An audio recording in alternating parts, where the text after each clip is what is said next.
Good morning. We're excited to be back in Polk County. I want to thank Sheriff Grady Jud for hosting us here. Grady, it's funny, people in Florida, like, they're proud of their sheriffs in many counties, but particularly here in Polk, and they have debates about, who's the best sheriff in Florida. And I would say, by extension, that means the best sheriff in America, right? And someone told me, like, it's not normal that people are so proud of their sheriffs, that they're always debating that, and that's what we see here in Florida. In fact, there's people in other states that debate who the best sheriff in Florida is, but Grady has really set the standard, and I'm proud to call him a friend. We're also here with Lieutenant Governor Jeanette Nunez, our Attorney General Ashley Moody, Representative Cayenne Michael from Northeast Florida, and then Nikki Jones, who's an Angel Wife. We also have Representative Benny Jocks, I saw. Where's Benny at? Thank you for what you're doing. We also have Representative Plankin and Representative Bell, so we appreciate you all and all your great support.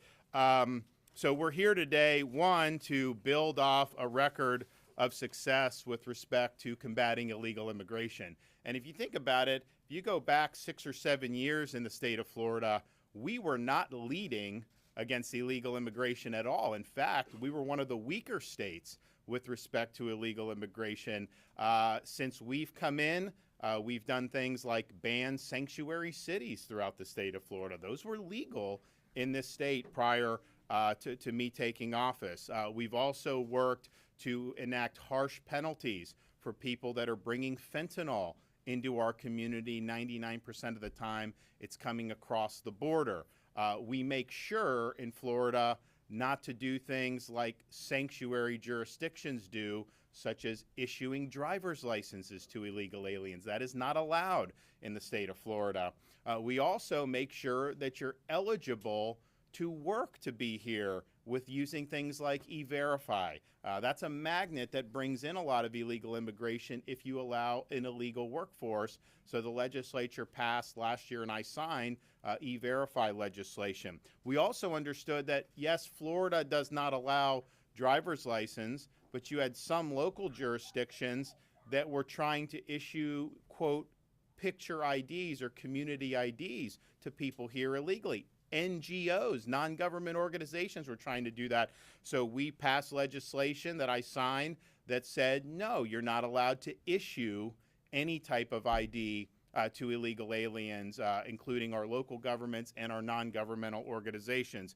And so the package that we did last year, with the help of Cayenne and Blaise Ngolia and many other people in the House and Senate, even the New York Times admitted was the strongest immigration legislation in the entire country. So we're proud of that. We're proud that we have really stepped up to empower people like Grady Jud to keep his community safe here in Polk County. If you look at statistics, I think Polk County has the biggest numerical increase in population of any county in Florida. Certainly one of them.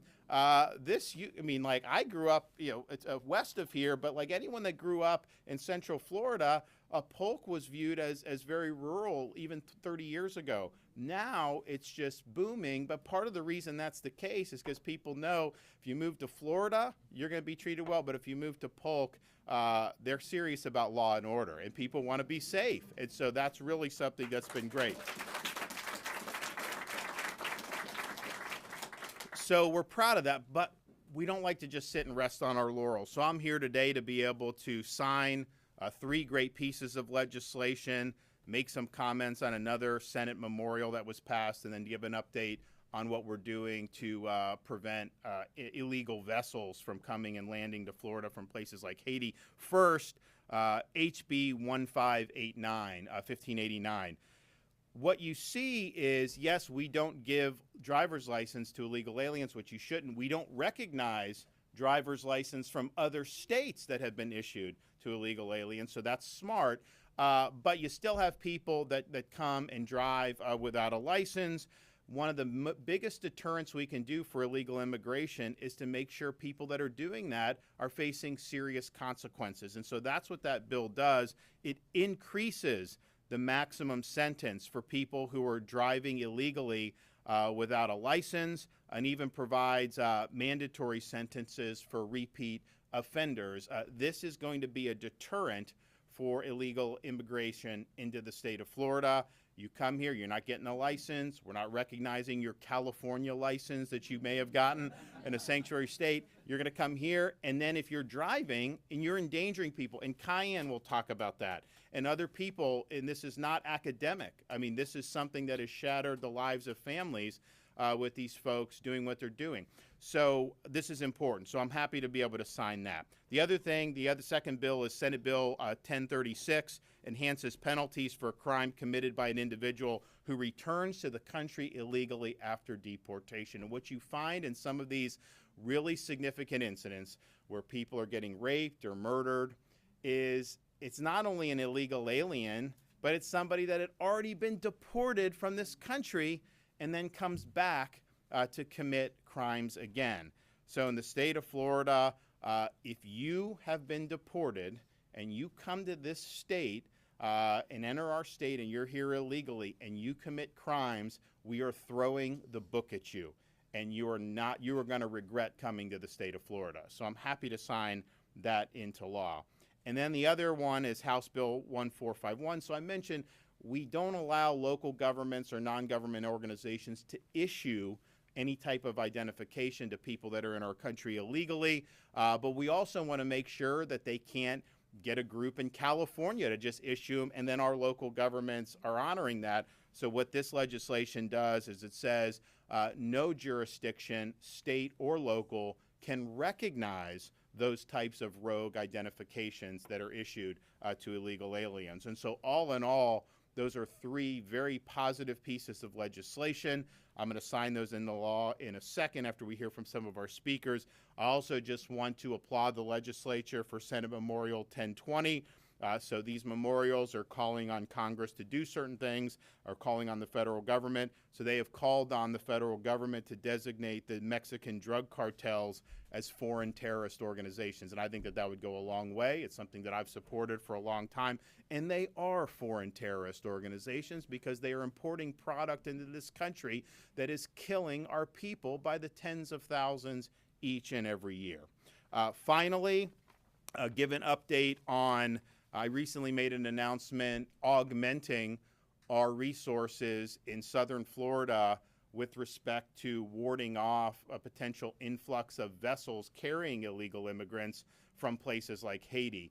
This is not a new operation for us. We've been assisting the Coast Guard. Obviously, the Coast Guard is the primary vehicle to protect the shorelines of the United States. We have supplemented that throughout the years. January of 2023, I did an executive order declaring it to be a state of emergency, and we surged vessels to be able to assist the Coast Guard. And so since January of 2023 until this week, March of 2024, our efforts have led to the interdiction of 670 vessels carrying over 13,500 illegal aliens. And so those are people that were stopped from being able to make it to Florida.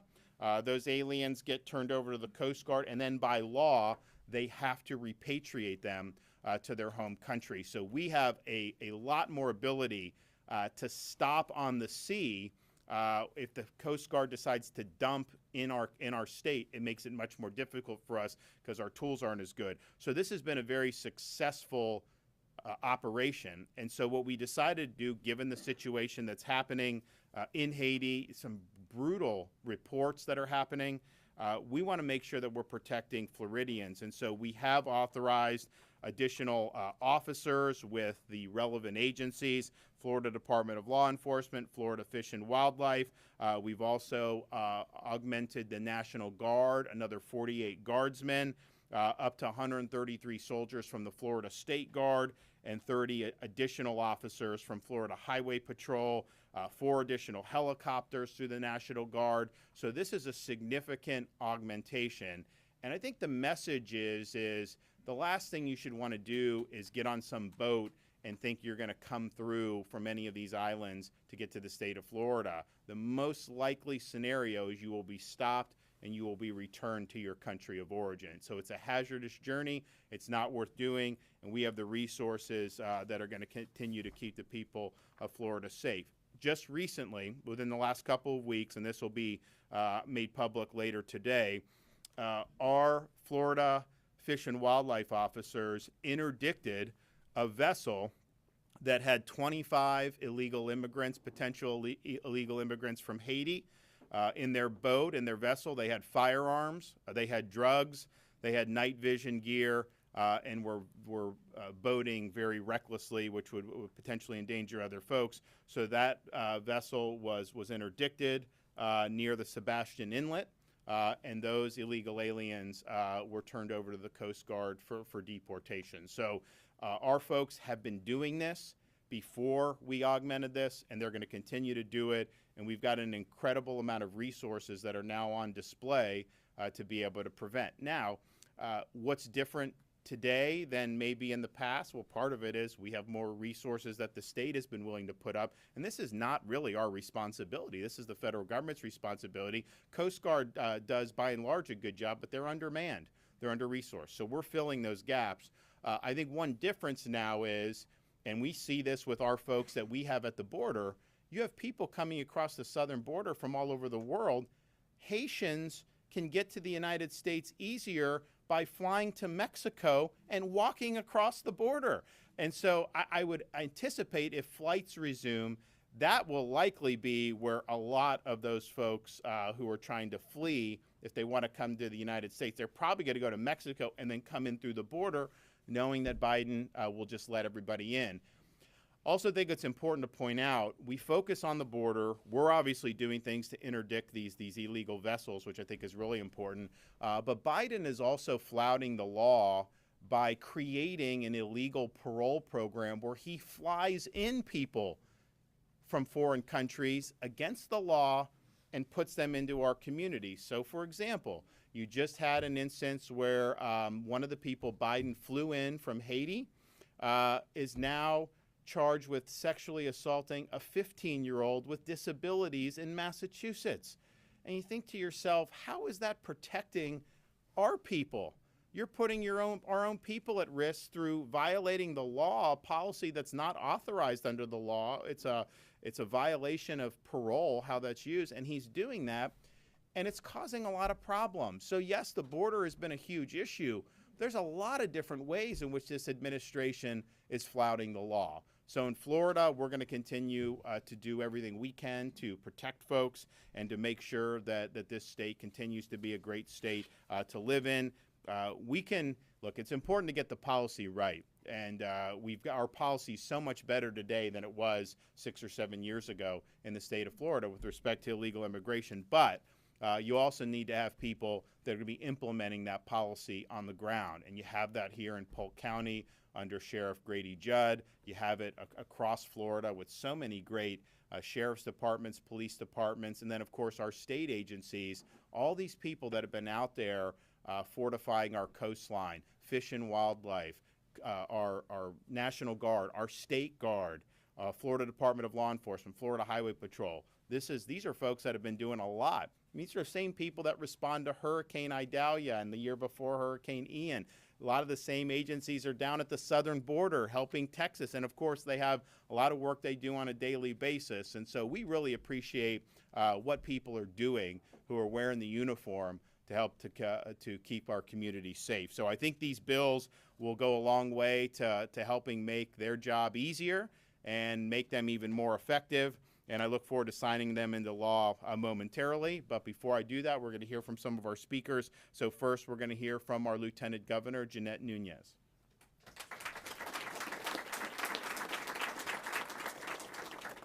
Well, good morning, and it's great to be here in Polk County, and I want to thank Governor DeSantis for signing these bills into law in just a few minutes, but more importantly for his leadership on this issue of illegal immigration in particular. He's been a steadfast champion, and Floridians are better off because of him. And of course, I won't wait, yes. And of course, I won't wade into the debate of who is our best sheriff in the state of Florida. I will let the public decide that. But I do want to thank Sheriff Grady Jud for all the work he and his deputies do each and every day, particularly on the issue of combating human trafficking. I know you've done so much on that issue, and it's important to the governor and myself, and so we thank you. And what you know is that the governor has been incredibly supportive of our men and women in law enforcement. And one of the areas that I want to thank him as well publicly is creating a criminal interdiction unit and tasking them with Operation Safe Highways. I had the opportunity to ride along with them and see the work that they're doing when they are traversing our state interstates, our highways, our roadways to keep people safe, in particular on this issue of illegal aliens that are perhaps using our roadways to conduct illegal and illicit activities.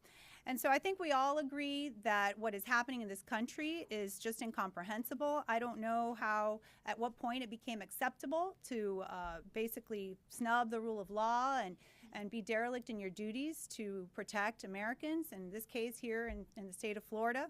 And so what I'll tell you is that Governor DeSantis does not stand by. He does not cross his arms and put his hands up in the air. He takes action. And by doing that, he's protecting Floridians. He's protecting our country. And so he leads not only by word, but by deed. And the legislation he's signing today is just another example of how he's continuing to focus on this issue. And as he mentioned, he's done so much already, and one of the areas that I want to applaud him is impaneling a statewide grand jury that's been investigating criminal networks and making sure that we're addressing this issue from the perspective of a criminal grand jury and the work that they're doing. What I'll say is we've received 6 presentments thus far, and these interim reports shed more and more light on the utter failures of the Biden administration to protect the border and to keep people safe.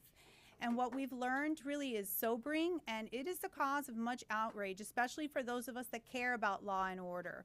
And in the words of the grand jury themselves, Floridians are almost dangerously naive and unaware of the magnitude and the malevolence of the illegal immigration industry. And they aptly point out, as the governor talked about cartels, how cartels are exploiting our border. They're using people and children as commodities. They're bringing into this country dangerous criminals, dangerous weapons, and dangerous drugs. So much so, they've seized enough fentanyl to kill upwards of 1 billion people. They also have NGOs that are receiving taxpayer dollars that are facilitating and assisting with illegal immigration, turning a blind eye to the dangerous track and to all the dangers that come into this country. They've also have the federal government bureaucracy is complicit, and they are rushing to release children to unvetted and unrelated sponsors. And since Biden came into office, we've seen over 10 million people cross our border, more population than 40 states in this country. So all of these statistics are alarming, they're shocking, they're sobering, and it really is shameful to see that illegal immigration, the industrial complex, because it is an industrial complex, it is alive and well, and it's a booming business. In Miami-Dade County, what we've seen is the immigration courts are facing the largest backlog of any court in this country, with 10% of the overall immigration cases. Further proof that Florida is indeed disproportionately affected by illegal immigration. And what's worse is that the overwhelming majority of those cases that are being addressed by the court, more than 90% of them lose their asylum claim. So again, the Biden administration is single-handedly responsible for this crisis, and we need to put an end to it.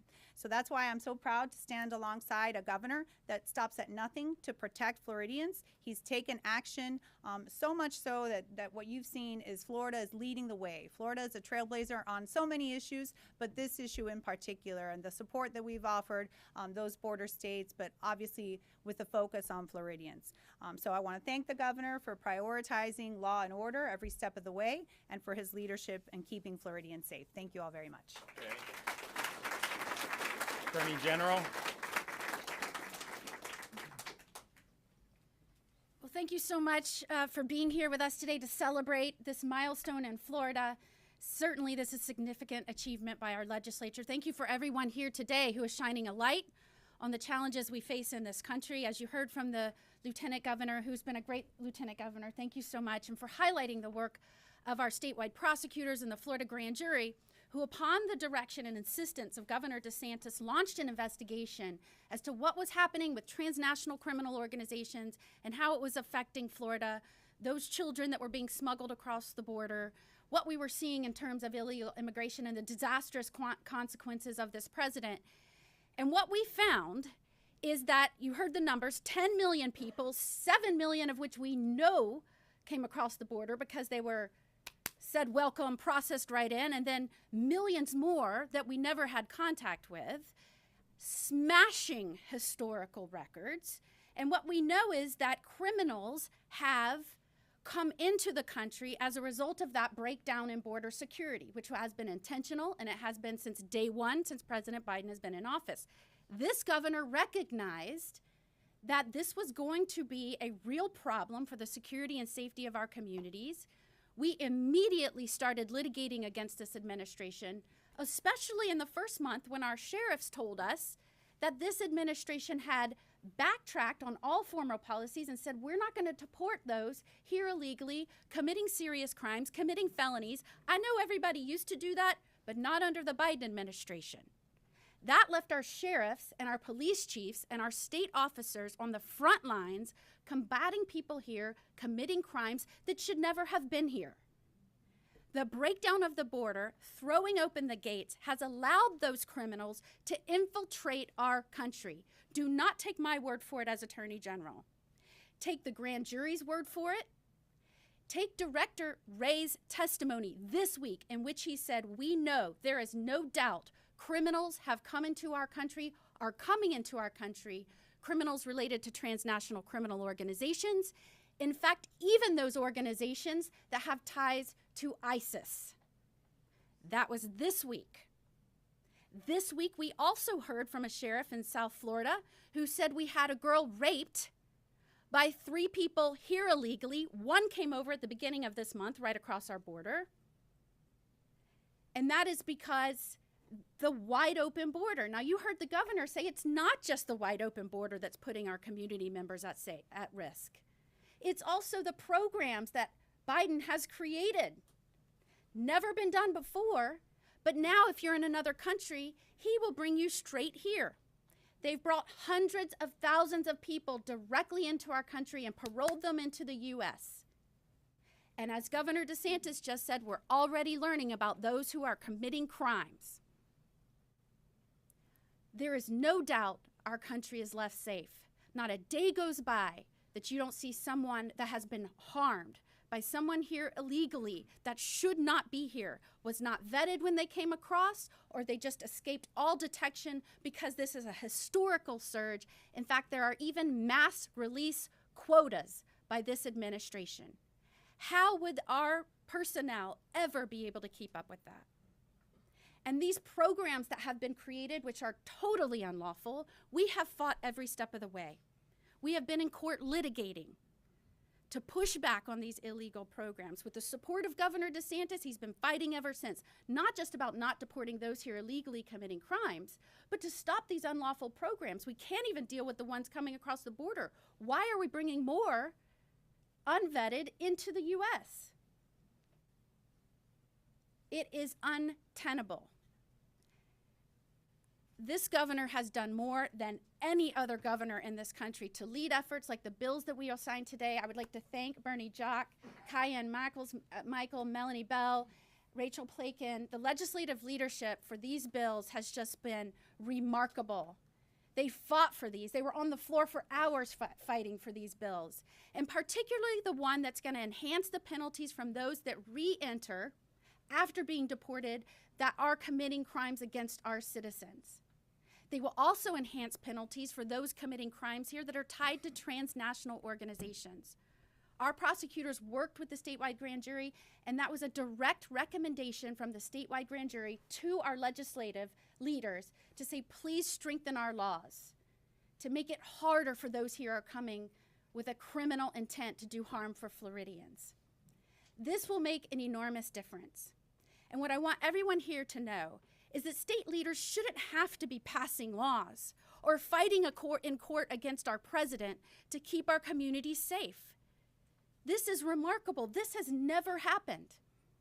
We have a president who does not care what is happening or the affect on Americans or Floridians in terms of their family and community safety. And it's not just that he doesn't care. He is actively fighting states that are trying to do their work for them. He has battled Texas to take down the barriers they have put up. He has battled Florida when we've asked them, don't release criminals back into our communities. He has battled Florida when we said, please stop the mass releases so that we can make sure that our country is safe. Today, he is battling us in court. We just battled him this week and got a negative adverse decision, and we're going to have to appeal our president who fights us as this news comes across the wire. And so not as Attorney General, not as someone who has worked with this great governor or sheriffs across the state that has seen the devastation to families and communities as a result of these policy decisions, as a mother, as a wife of a law enforcement officer, I plead directly to our president. And I don't mean to make light of this, but put down whatever you are doing. This is not a partisan issue. These are people that are coming together in communities that have lost loved ones, that are feeling the dangerous effects directly a result of your decisions as to the security of this country. Pay attention, reverse course, secure this border, listen to the director of the FBI, listen to the families that have lost loved ones, listen to the Floridians who want safe communities and have to rely on a state government to defend borders when that is the responsibility of the President of the United States. Put down the ice cream cone, pay attention, and let's save lives. Thank you, Governor DeSantis.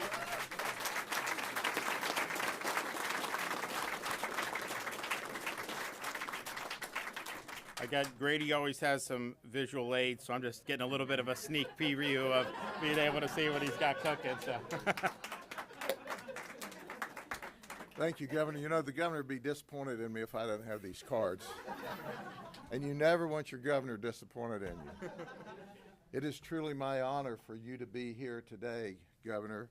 And when you look at these men and women who stand with us, they are on the front lines. They're the ones keeping the people of Polk County, and there's ones just like them across the state and nation trying their dead level best to keep people safe.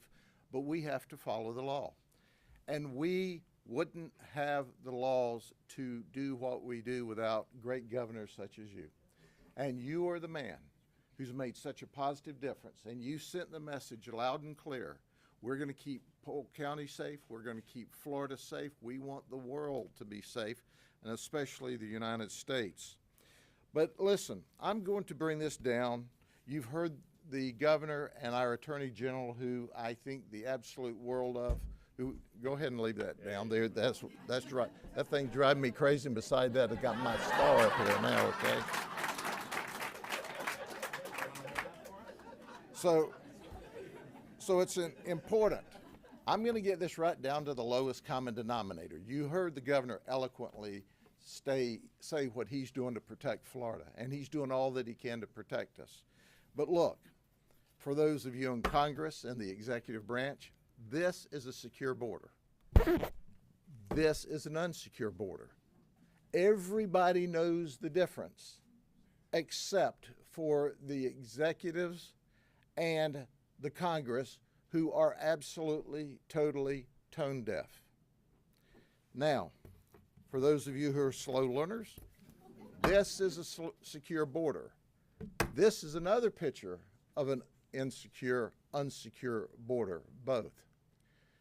Folks, they're coming here not just to find a better way of life like many of our forefathers did, but they're coming here to kill our people while they make enormous profits. And one example is fentanyl. Look at this. 377,000 people have died in this country since 2018 from fentanyl overdose deaths alone. And where did they come from? The fentanyl's coming from Mexico. We worked a large operation here. We found that the fentanyl had gone to Compton, was in a house in Compton. It came directly from Mexico to Compton. We bought 2 kilos of fentanyl undercover. We flew out there. Law enforcement there wouldn't help us enter the house. They don't knock on doors. The criminals are winning in California. The criminals are winning in New York. Governor DeSantis says the criminals are not going to win in Florida. And we're going to make sure we carry out those directions. Last week, you saw this card. We arrested 228 people in a human trafficking operation, and we rescued folks. Then there was this 21 people that were here illegally that we arrested out of the 228. Listen to me, 9% of all of the arrests in this one operation by these law enforcement agencies in one county, 9% were here illegally. And guess what? We also had victims from other countries. That's right. We had victims that came here. You know how these folks got here? The feds flew them for free. So we had victims that were victims of human trafficking that were here from Venezuela. The federal government flew them to New York, gave them some type of certificate. We asked them, what happens? Well, this guy comes with us to make sure we show up and do what we're supposed to. And then he takes us to the next and the next. And we go, well, how do you get there? They told us this. Well, we fly for free. They fly for free, but you and I are paying for it. It's very frightening to me, folks. And then here's what people, some of the mainstream media, some of the politicians, some of the elites are telling us every day, and they're saying this often enough, hoping we'll believe it. What they're saying is, they tell us there isn't a border crisis. Have y'all heard that? There isn't a border crisis. I say BS. So I've got a BS flag. So I throw the BS flag on that. Then they tell us the border is secure. BS. It's not secure. Then they tell us, oh, the illegal immigrants that are here aren't committing crime at any greater rate than American citizens that commit crime. Well, listen, if they weren't here, they couldn't commit any crime, right? They're committing hundreds of thousands of crimes, and that's just the ones we're arresting them for. So I throw the BS flag on that. Listen, folks, the bottom line to all this is we have a governor, we have a wonderful legislature that's given us all the tools we can to protect the people of the state of Florida. But the people of the United States deserve the same protection, and they deserve the same support. So, Governor, you have to deal with a whole lot of BS. So I've got you your very own personally autographed BS flag, okay? So now, I think this would go for a lot on eBay with Grady's signature on it. So as I wrap up, folks, we're so fortunate to live in Florida where we have a leader that shows leadership every day. We have a legislature that gets it. We have an attorney general that's the very best, and she works with our office on a lot of long-term investigations. In fact, General, we're in the process of seeking out some people today that some of your team has worked with us on. So God bless the United States of America. And listen, we've got to send a message, not just across this state, but across this nation. The people have a right to be safe.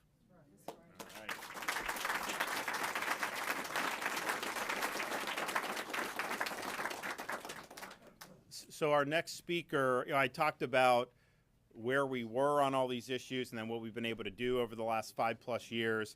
And the next speaker is now a representative who's helped do some big things in the last year and a half, but was actually with us way back in 2019 as a private citizen, supporting our policies to do things like ban sanctuary cities, because this is an issue, illegal immigration, that touched her family and in the most profound way. And so I'm going to invite up Representative Michael from Florida's 16th House District to tell you about it.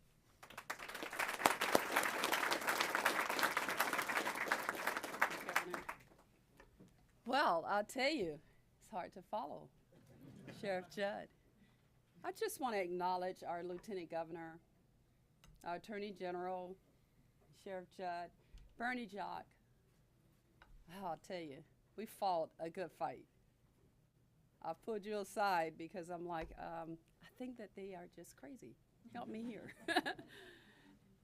And Representative Plakin and Representative Bell, and especially to you, Governor, because you're, I was driving here and I was thinking back in 2019, I had no idea I would be running for office. And here you were reaching out, and you wanted to hear from my husband and our daughters here, and the little boy over here acting up. That's our only grandchild. So we give him a lot of grace. And you wanted to hear about our Brandon. And for those of you all that don't know my story, our 21-year-old son, Brandon Randolph Michael, and we're from Jacksonville, Florida, was on his lunch break, and he was just going, typical 21-year-old, going to cash his paycheck on his lunch break, and a twice deported. That's why this legislation is so important. These bills are so important and why they're so dear to me. A twice deported illegal alien that had been in Jacksonville at least 7 years that we know of hit our child. He could not read the signs. People want to give him driver's licenses. I don't know if they've thought about, they probably cannot read our signs. Who could not read the sign that he was not supposed to make a U-turn at that particular location in Jacksonville. Ran into our child, caused his car to flip, and he killed him. And then he got out of the car and watched him take his last breath. And because he got out of the car, we were forced as a family that's already traumatized, because I just told him, I'll see you when you get back. You need to have oatmeal. That's what mamas do. And now someone's telling me he's gone.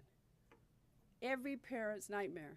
You never want to hear anything like that. Never expected that. He was totally healthy. He was engaged to be married.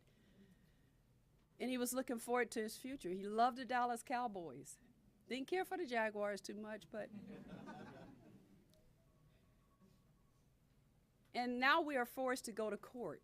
We're victimized again, because now the state had to prove that that illegal alien was in the car, and he came through the southern border, same one that we're still having problems with today. And after all of the battles and weeks of having to sit there and look at the person that took my child's life that should have never been in this country, he was only sentenced to 2 years, deported for the third time, and he's probably back in our community.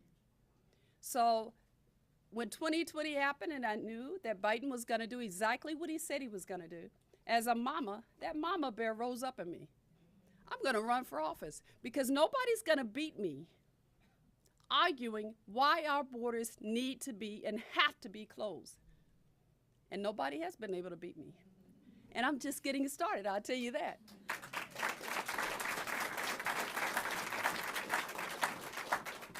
I am not going to stay long, but I want to thank you, because, while New York is just now discovering, well, maybe this whole sanctuary city idea wasn't too good after all, you were already ahead of them. And I remember as a private citizen, I was sitting in the committee room, and I could hear all of the other people saying, there is no such thing as sanctuary cities. The governor you were insistent. And we fought hard, and they passed it, and we're in a much better place, because you were decisive, you were quick, you recognized what was going on, you didn't waste time. You've taken a lot of flack, and I tell you, I take it personally. I get up there and I'm in committee and I'm sitting in that chamber and I'm hearing this stuff and I'm like, ooh, I just want to kiss somebody, because they're talking about my governor, who's an awesome, awesome man. Not just a man of God, a family man, not just a governor, but you're also, to us, you're protective. You care about Floridians. I mean, it makes a difference. I speak from the heart. I don't have anything scripted. I speak from the heart in what I say. And when we were battling over some of these bills, and these, especially the identification bills, and I'm hearing people say, well, the law enforcement likes them. And I'm like, is that true? Why would they want people who are not here illegally to have ID? Why are they feeling as though they have the same rights and privileges as American citizens or people who did it right to come into this country, who waited in line, and they're proud to be American citizens? They should not have the same rights. And so I'm proud today to stand here and say that I'm going to witness this important legislation being signed. And I thank God for you. I thank God for your family. I thank God for all the sacrifices, all of you all. We're very blessed to have you all. Florida is the best state to live in. I'll tell you what, we don't even like leaving the state, do we? We're like, we ain't leaving Florida, wherever we go on vacation.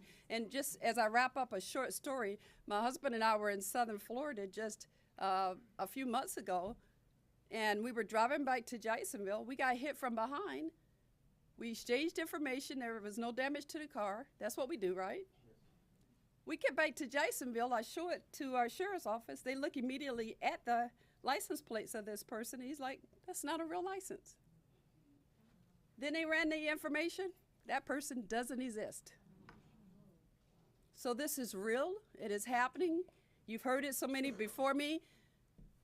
So many people before me, you've heard this. But my entire purpose here today, and when I go back to Tallahassee, is to make sure that no other mother, not another father, no other family has to endure what we've had to do. And I know that is happening. I know that we're trying to slow it down. We're trying to do everything we can. But I'll tell you what, without the best governor that there is, we wouldn't be able to do any of this. And I'm very grateful. I'm honored. And thank you so much.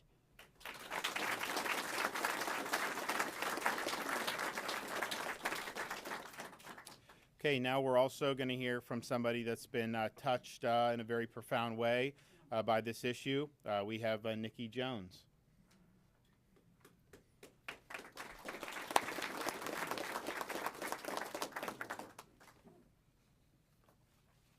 Good morning. I am speaking on behalf of my husband, Shane Jones. He lost his life to an illegal alien drinking and driving back in 2019. The illegal alien that killed my husband had multiple high-risk traffic violations in between Hillsborough County and Polk County, including DUIs and traffic crashes involving property damage. ICE was never, ever contacted on any of those instances. He was even granted to attend DUI school in the state of Florida with his first DUI conviction back in 2013. And he was able to find comfort to live in Hillsborough County without any harsh consequences of his high-risk traffic violations. My husband was a 21-year veteran that just retired a year prior when he was killed. That left me to raise our two daughters alone. At the time of his death, they were 6 months old and 2 years old.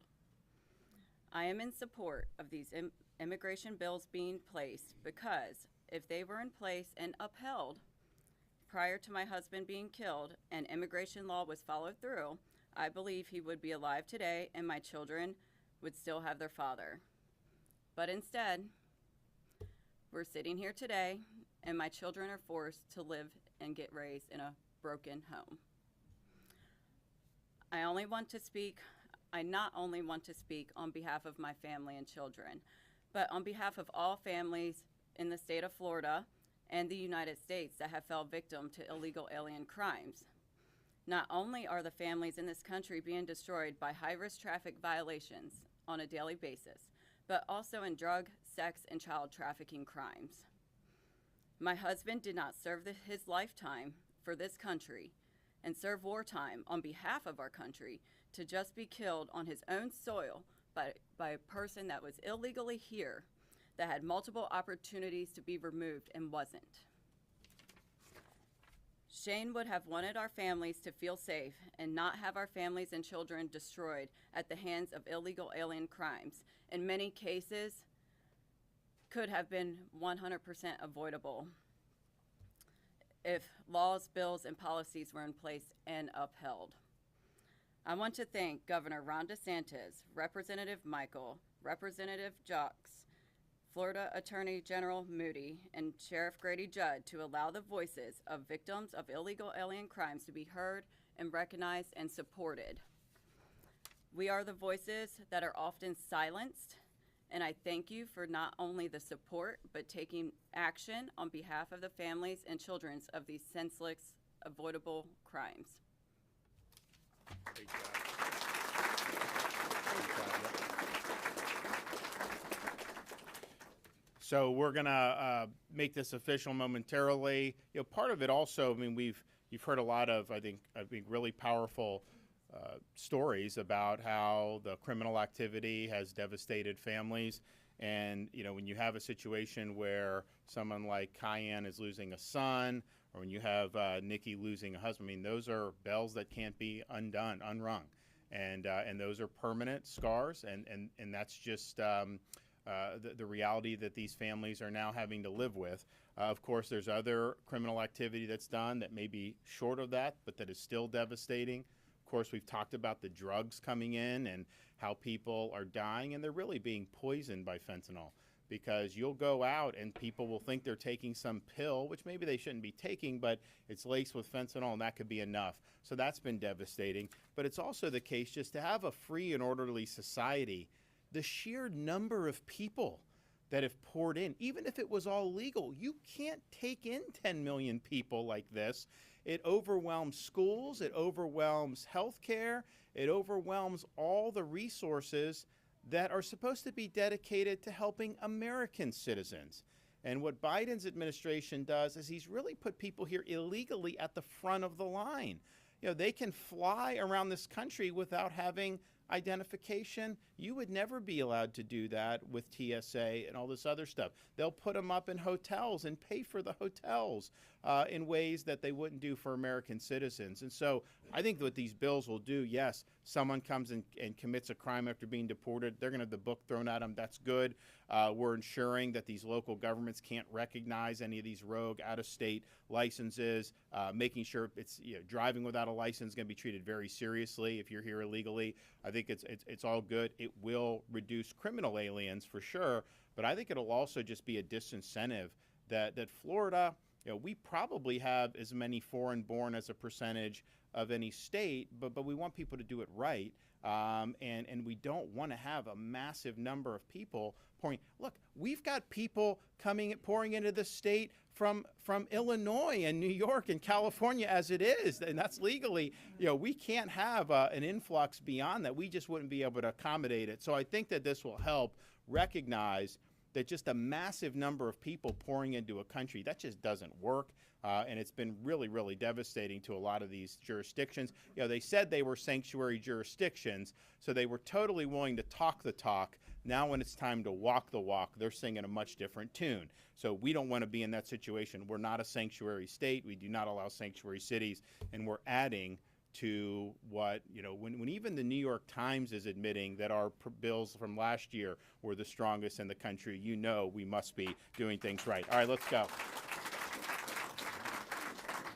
You guys want to come up? You want to come up here? Come on up here and help us out. You guys want a pen? All right. So this first one is going to be driving without a valid license. And today is the 15th. You guys, you got it? Yeah, come on over here. All right.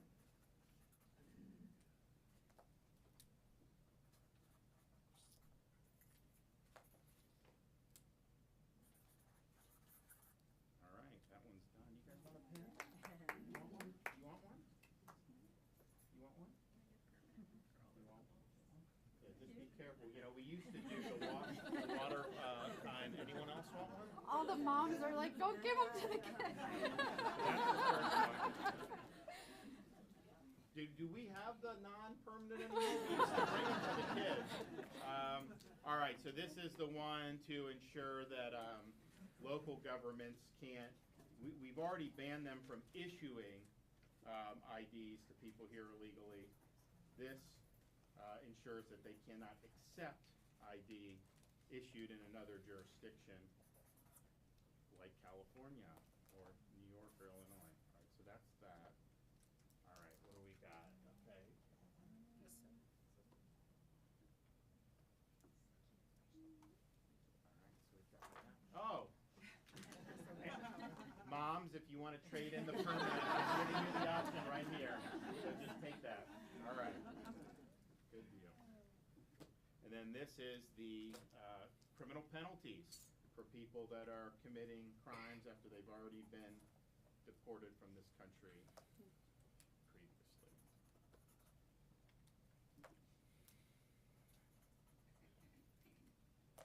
All right.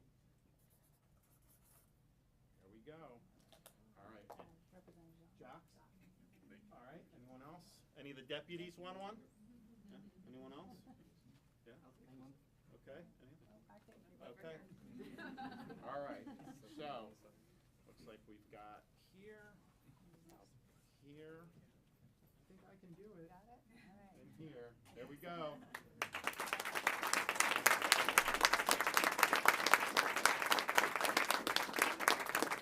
right. Good job. Thank you. Appreciate it. Do you want to have one of these? Yes. That's for kids. That may be better for kids. You want one for kids? Okay. Good deal. All right. Well, thank you.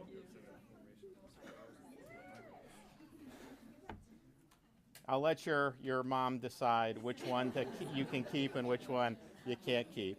Well, look, this is great policy. I want to thank the legislature for moving forward with this. This is really, and we've got more legislation that we'll be signing. We'll be highlighting things in the budget over the next weeks and months. But this was a great session for law and order. We signed the legislation a couple weeks ago saying that the grand jury materials in Palm Beach from the Epstein investigation, that those are going to be made public finally after all this time. Nobody's been held accountable. Epstein is dead, and then you have Maxwell. And is that the only people that did anything wrong? I find that very hard to believe. And yet, the way that was handled back then and more, so I think people deserve the truth. So we're doing that. You have these package of bills on the illegal immigration, really, really strong. We're going to be signing some good stuff next week that's going to help keep communities safe. There's great things in the budget. We have our $5,000 signing bonus for new officers and new deputies. Any of you come from other states? Do we have any transplants that are here from us, or are you guys all local from here? I think we got the local, but you've brought in people, and it's been a great success story to have folks that aren't necessarily being treated well in some of these other jurisdictions. They can come to Florida, obviously get treated better, have better policies, but then to get a $5,000 signing bonus is a token of our support that we care and we understand that what you're doing is important to our community. So I'm excited about today, but I'm also excited about the wins we're going to be able to put on the board in the ensuing weeks and months. This was really, really good. And we've talked about our crime rate being at a 50-year low. We've had a 30% decline in retail theft since I've been governor. A lot of these other places, it's like legalization of shoplifting, totally the opposite. So there's been a lot that's been good, but we want to continue to move the ball forward and get the job done. So thanks to everyone that helped made this possible. This is a good day for the state of Florida. With that, I could take a couple questions. Governor, I have a question here. Mavish Khan with NewsNation. The Coast Guard has told us there is no change in irregular migration in the Florida Straits or Caribbean right now. So why activate additional officers now? Why call it a potential invasion? Because you want to be proactive. We are proactive. We can wait to get overwhelmed and then do something, or we can say we're seeing the possibilities. We've already done things. We've always supplemented. My executive order of January of 2023 was additional supplement, which really has helped. I mean, the fact that we've done just since January of 2023, these are Florida interdicting 670 illegal boats, 13,561 illegal aliens on those boats. I mean, that's a huge amount. Imagine if all those came to Florida just there. And that's not even counting what the Coast Guard has interdicted on their own. So these get turned over. So we've got a good footprint. This expands it, but we want to be prepared. It's the same thing we do when we do hurricanes. We will mobilize stuff, and sometimes those resources end up not being needed. But I would much rather do that and then have it not be needed than to say, well, we knew this was a possibility, but we just didn't want to do. So we're using all the tools at our disposal here. I think it's already had a big impact in Florida. I do think, though, what your assessment is true. We have not seen that, which I think is a good thing. I think part of it is they know they're likely not to get through. But I think it's also the fact that they know that the surest route to the United States is to just get to Mexico and then come across the border. And that probably wasn't true 20 years ago, even though we've always had border problems. But the way it's been open now has just been a disgrace. And so people are obviously gonna do that. So we're forward leaning on this. We think it's important. And that's just going to be the way we roll in the state of Florida.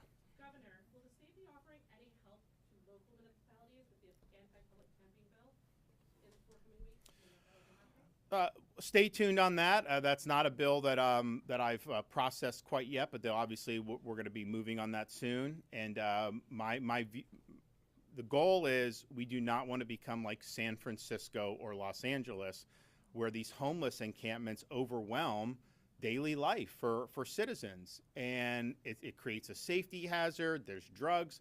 Obviously, there's a lot of mental health issues that go along with that. It hurts businesses, and we're just not going to do that. And so it's going to be a requirement for municipalities and counties to make sure they keep their public parks and streets clean and safe, and not allow that to impinge on the quality of life of their citizens. Now, there's problems associated with why it gets to that point, such as mental health, that I've said I'd be willing to help out with. So we will be looking at ways to be effective. But I think the key that we'll be able to say from state policy is we're basically saying in the state of Florida, a municipality or county is just simply not allowed to embrace San Francisco-style policies. You can make other choices, but you can't make that choice.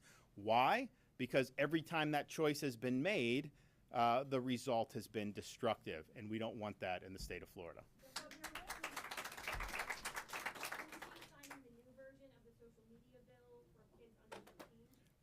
Yes. I mean, I think that I had issues with the first version. There was a number of reasons, but part of it is federal law already says under 13 you're not allowed to have an account. Now, that's not being enforced, so we're going to have teeth to that.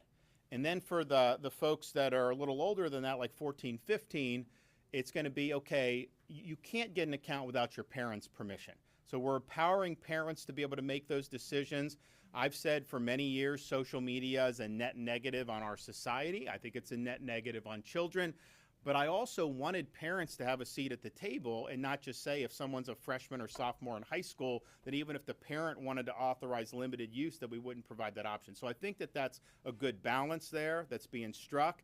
But the stuff for the young kids, that is already, you have the issue with the TikTok stuff where you have 8 and 9-year-olds calling Congress saying with TikTok, the thing is, they're not allowed to have accounts under federal law. It just isn't being enforced. So we're going to enforce that, and I think it's good. And what they did was, it's not even about the content, even though there's problematic content. It's about the functionality, the certain things that have addicted qualities that really draw the kids in and get that.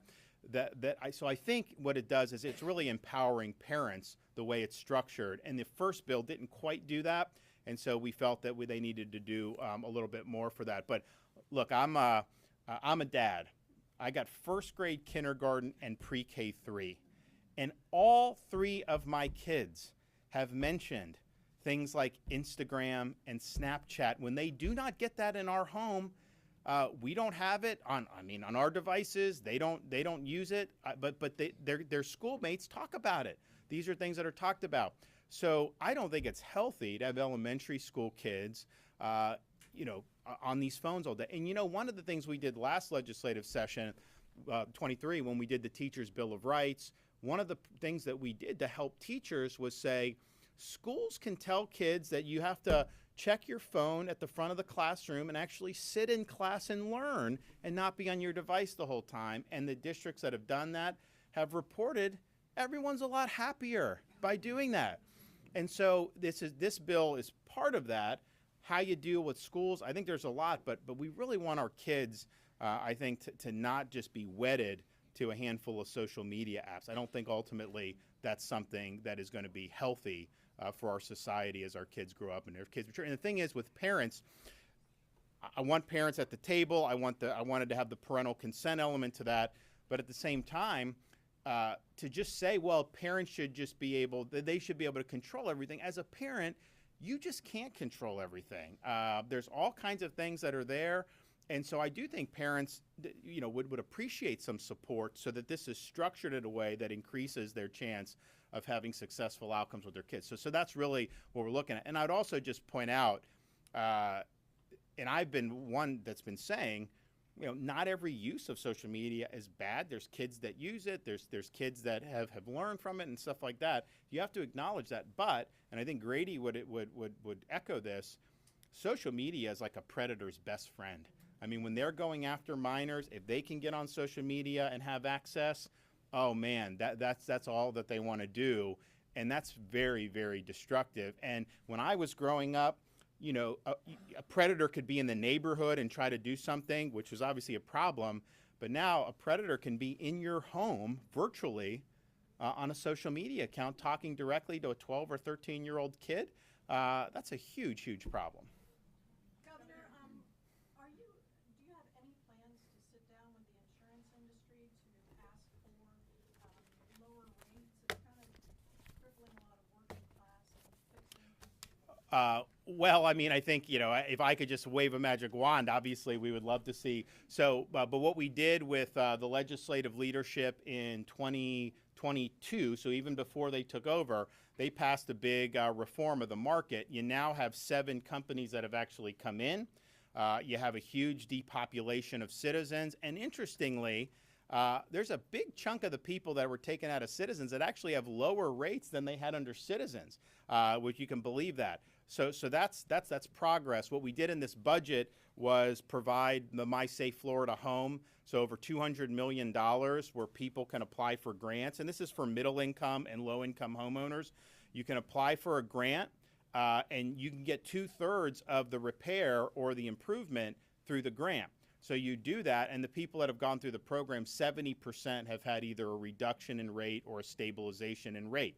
And that's a huge investment, and we've done that now 3 years in a row. That's proven to be successful. But ultimately, you got to have people that want to come in and do business in the state. They didn't really want to do that as much prior to these reforms. I think those reforms have seen more capital come in, but it's ultimately a private market, and you've got to do that. So yes, I will ask, I'd love for people, for them to offer, $1 a year or whatever, but the government can't set that. It just doesn't. That's not how a market works. So we have more people in the market now. I think that's been a good thing. The legislature also gave everyone a 1-year holiday on the insurance tax that goes on the homeowner's policy.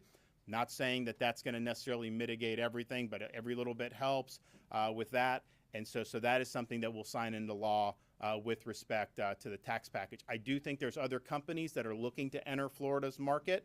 And if you think about how much insurance has gone up nationwide in a lot of these other states, you've had a lot of companies flee over the last couple of years, like a California here because of what the legislature did. You actually have people coming in to the market, and that's what you need. If you don't have that, if you only have 1 or 2 options, then they're never, ever going to be in a situation where you're going to be able to shop for more competitive rates. Governor, a quick clarification on your remarks today. Can I get a clarification that you are specifically criticizing the humanitarian 2-year parole program for Cubans, Nicaraguans, Haitians, and Venezuelans? It's not authorized by law. That is an abuse of the parole. The parole in federal law is very limited. Ashley has gone to court, and we've actually won victories on Biden's abuse of parole in the Northern District of Florida. So for him to do this whole program underneath the parole, it just doesn't work. So you're bringing somebody in like they brought in the guy from Haiti, military-age male. He's dumped, I think, in Massachusetts. I think he came in maybe in New York and then ends up in Massachusetts. And then he's now accused of sexually assaulting a 15-year-old. It's like, okay, the law did not require you to bring that person in. You are abusing the law to do that. How is that benefiting the American people? This whole idea of anything we're talking about immigration, It should be what benefits Americans. And if it doesn't benefit Americans, then you should not be doing it. So I think what he's done is not consistent with the law. But I think his abuse of parole is something that he's done since 2021. That is not the reason that was there. He's effectively changing the law without congressional consent. But I'd also say this, as a Republican, I hear these Republicans in Washington, they rail against the border. They rail against the inflation. And yet next week, they're going to turn around and fund Biden's border policies. They are not going to fight to defund his programs. You could very easily defund his use of parole. You could very easily mandate construction of a border. There's things that they could do. They haven't even tried to do any of that. So they're going to fund, most likely, his policies going forward, and they're likely to spend money at a higher level than even this bad budget deal of last summer called for. What's caused the inflation? It's the borrowing, spending, and printing of money. So I would like to see some action to fight back against these policies. We're doing our part in Florida to fight back, but this is actual legislation. This is actual executive action by mobilizing the resources in southern Florida with the vessels. It's not just going out and pontificating or complaining about it. So you have the power of the purse. If you do not like what Biden is doing on immigration, which I do not, and I think most Americans do not, then choose not to fund what he's doing on immigration. Because you know what? That's why we sent you there. All right, thanks, everybody.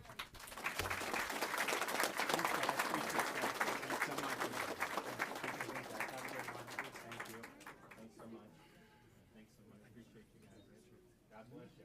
Thank you.